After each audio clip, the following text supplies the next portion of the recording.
You know it's good food kapag napapasayaw ka talaga no?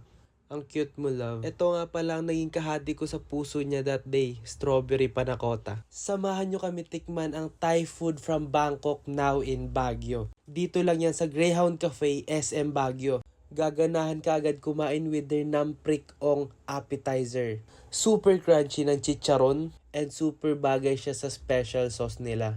Must try. Our next appetizer is the Three Musketeers. Parang 3 levels of crunchiness siya from inside and out.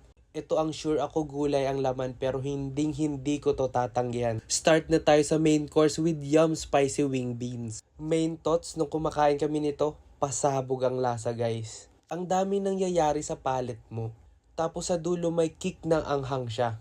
Buti na lang guys, sakto dumating na ang aming drink na strawberry loy cow. Sure na ako na hindi ko to ipagpapalit sa kahit ano kasi sobrang refreshing. Fresh na fresh guys. One of the highlights for us is this pineapple fried rice. Top tier quality. At first kala ko di ko magugustuhan.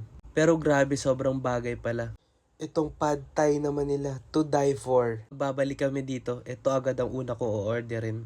Meron din pala silang complicated noodles. Buti na lang hindi ganun ka-komplikado nung ginawa na ni chef. Para ka lang nagra-wrap ng lumpia. Pag andun na lahat, isang subo dapat lahat. We finished this food trip with some Bego Moy dessert. Literally para siyang Thailand halo-halo with a twist. Kasi meron siyang parang brown rice na binabad sa gata sa ilalim. So good. Must try talaga lahat to guys. Lalo na't may special menu ang bawat branch ng Greyhound. Ask for it on your next visit. You won't regret. Strawberry Loy cow. Allocated dapat. Loy cow.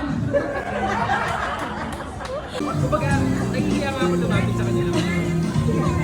We do hope that this serves as a guide for your next visit at Greyhound Cafe.